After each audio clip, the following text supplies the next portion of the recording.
if the nth term of an AP is 1 upon n and the nth term is 1 upon m, then show that its mth term is 1.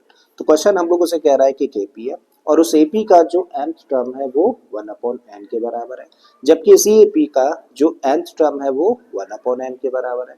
तो फिर show करिए कि इस AP का जो mth term होगा वो 1 के बराबर होगा। ठीक है, तो चलो स्टार्ट करते हैं और ऐसा शो करते हैं। भाई सबसे पहले हम लोगों को क्या बोला है, mth टर्म बोला है किसके इक्वल 1 अपॉन n के। ठीक है, और mth टर्म को हम लोग किससे दिखाते हैं, इसको दिखाते हैं am से। तो nth टर्म किसके बराबर दे रखा है, 1 अपॉन n के।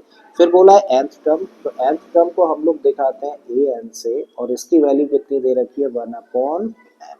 ठीक है, अब आगे बढ़ने से पहले हम लोग एक फॉर्मूला रिकॉल कर लेते हैं। देखो हम लोग जानते हैं कि किसी भी AP का अगर nth टर्म निकालना होता है तो उसको निकालने का फॉर्मूला होता है क्या, a plus n minus 1 into T. मतलब अगर nth टर्म चाहिए तो n यहाँ पर आता है, अगर rth टर्म चाहिए तो r आएगा, अगर pth टर्म चाहिए तो यहाँ पर p आएगा। बिल्कुल ऐसे ही अगर mth टर्म चाहिए तो यहाँ पर क्या आ जाएगा, mn आ जाएगा। ठीक है, अब इसी फॉर्मूले का यूज करके हम लोग देखिए इसको क्या लिख सकते हैं, am को क्या लिख सकते हैं, इसको लिख सकते हैं a plus m minus 1 into T and this equal to, इस साइड में क्या है, 1 अपॉन n। इंपॉर्टेंट पॉइंट है तो मान लेते हैं इसको इक्वेशन नंबर 1। बिल्कुल इसी तरीके से इसको क्या लिख सकते हैं, इसको लिख सकते हैं a plus n minus 1 into T और इक्वल के इधर क्या है, इक्वल के इधर है 1 अपॉन m। इसको मान लेते हैं हम लोग इक्वेशन नंबर 2। अभी हम लोग क्या कर रहे हैं, हम लोग इक्वेशन नंबर 2 में से इक्वेशन नंबर 1 को माइनस कर रहे हैं। तो भाई इक्वेशन नंबर 2 माइनस सेकंड में से फर्स्ट को माइनस किया जा रहा है, तो सबसे पहले सेकंड लिखें। तो सेकंड इक्वेशन है a plus n minus 1 into T and equal में क्या है, इक्वल में है 1 अपॉन m। फिर फर्स्ट लिखें, तो इसको लिखा a plus m minus 1 into T और इक्वल में इसमें 1 अपॉन m है। अब हम लोगों को सब्ट्रैक्ट करना है। जब हम लोग सब्ट्रैक्ट करते हैं तो साइन चेंज होते हैं। ठीक है, तो ये नेगेटिव हो जाना है, ये वाला टर्म भी नेगेटिव और ये टर्म भी नेगेटिव। अब ये पॉजिटिव है a और ये a कैसा बन गया, नेगेटिव बन गया। तो भाई प्लस माइनस कॉम्बिनेशन है सेम नंबर का, तो आपस में हो गया कैंसिल। अब इसको सिंप्लीफाई करना है। तो भाई जब भी सिंप्लीफाई करना है ना तो आसान तरीका क्या होता है, देखा करो कॉमन क्या है। तो यहाँ पे कॉमन क्या दिख रहा है हम लोगों को, d कॉमन दिख रहा है। d कॉमन दिख रहा है तो एक ब्रैकेट लगा दो।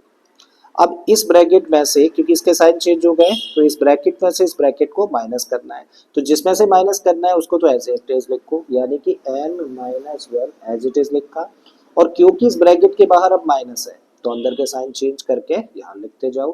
m कैसा है, पॉजिटिव है तो इसकी वजह से नेगेटिव हो जाना है, तो माइनस का m रखा। इसकी वजह से ये हो जाना है प्लस का। ठीक है, एंड दिस इक्वल टू, इस साइड में क्या है, 1 अपॉन m और अब ये नेगेटिव हो गया है तो माइनस का 1 अपॉन n। आई थिंक चीजें यहाँ तक समझ आई। अब देखो 1 ये नेगेटिव है, ये पॉजिटिव है, तो कैंसिल हो गए आपस में। तो क्या बचता है इस ब्रैकेट में, इस ब्रैकेट में तब रहता है n माइनस m और इनटू में क्या है, इनटू में t है एंड दिस इक्वल टू, इस साइड में आए तो हम लोगों के सामने दो फ्रैक्शंस हैं और इन फ्रैक्शंस को सॉल्व करना है तो एलसीएम लेना होगा और एलसीएम क्या निकल कर आएगा, m और n का एलसीएम होगा mn। अब n यहाँ भी है, यहाँ भी है, एक्स्ट्रा फैक्टर क्या है n, तो इस एक्स्ट्रा फैक्टर यानी कि n का मल्टीप्लाई इसके न्यूमरेटर 1 के साथ करेंगे तो मिलेगा n। माइनस का साइन है रखो, n यहाँ भी है, n यहाँ भी है, तो एक्स्ट्रा फैक्टर क्या है m। तो इस एक्स्ट्रा फैक्टर m का मल्टीप्लाई इसके न्यूमरेटर यानी कि 1 के साथ करेंगे तो m मिलेगा। इसको एक ब्रैकेट में रखो।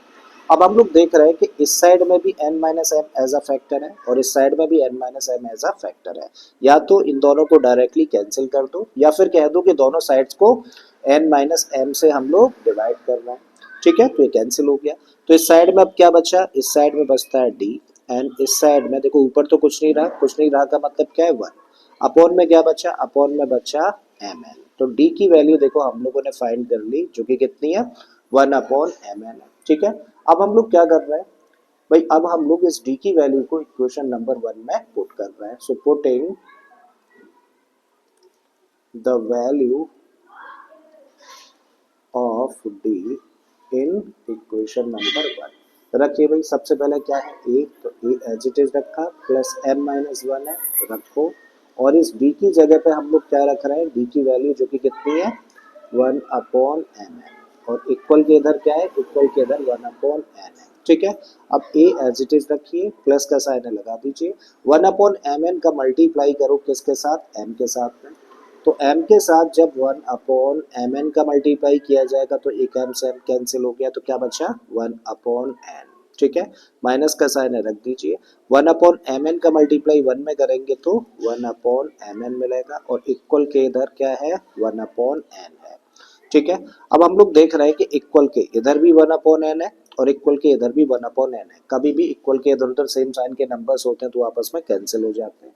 तो फाइनली क्या बचता है a माइनस 1/mn, और इस साइड में 0।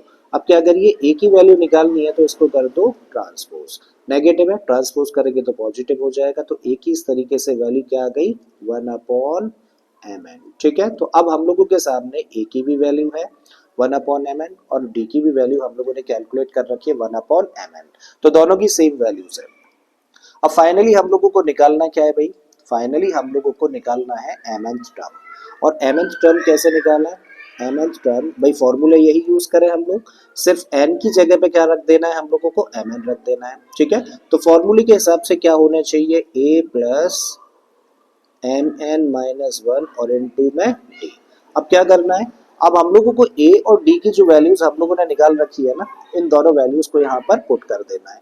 तो a की जगह पे हम लोग क्या रखें, a की वैल्यू जो कि कितनी है 1/mn, प्लस का साइन है भाई रखिए, फिर क्या है mn है रखिए, -1 है रखिए, और d की जगह पे फिर से 1/mn, ठीक है। तो 1/mn फर्स्ट टर्म हम लोगों ने ऐसे ही रखा, इस 1/mn का मल्टीप्लाई mn में कर रहे हैं, तो mn का मल्टीप्लाई जब 1/mn के साथ होगा तो mn से mn कैंसिल हो जाएगा, तो क्या बचेगा 1 निकल कर आ जाएगा। तो यहाँ से हम लोगों को मिला प्लस का 1। अब -1 में अगर मल्टीप्लाई करेंगे तो नेगेटिव रहेगा, और 1/mn का मल्टीप्लाई 1 में किया है तो 1/mn, ठीक है। अब ये कैसा टर्म है पॉजिटिव, ये कैसा है नेगेटिव, सेम नंबर है पॉजिटिव नेगेटिव साइन है, आपस में हो गए कैंसिल। तो यहाँ से हम लोगों को मिला फाइनली क्या 1, ठीक है। और यही चीज हम लोगों को देखो शो करनी थी, हम लोगों को शो करना था कि सीपी का जो mth टर्म है वो किसके बराबर होगा 1 के बराबर होगा, और ऐसा हम लोगों ने शो कर दिया, राइट। तो मुझे उम्मीद है कि आप लोगों को ये क्वेश्चन अच्छे से समझ आ गया होगा। अगर ऐसा है तो प्लीज वीडियो को लाइक कर दें, चैनल को सब्सक्राइब कर लें, और बाकी के इसी तरीके के क्वेश्चंस को देखने के लिए प्लेलिस्ट में चले जाइए। ऑलरेडी प्लेलिस्ट इस तरीके के क्वेश्चन से भरी हुई है। फिर से आता हूँ एक और नए क्वेश्चन के साथ में। Till then keep learning and thank you for watching this video.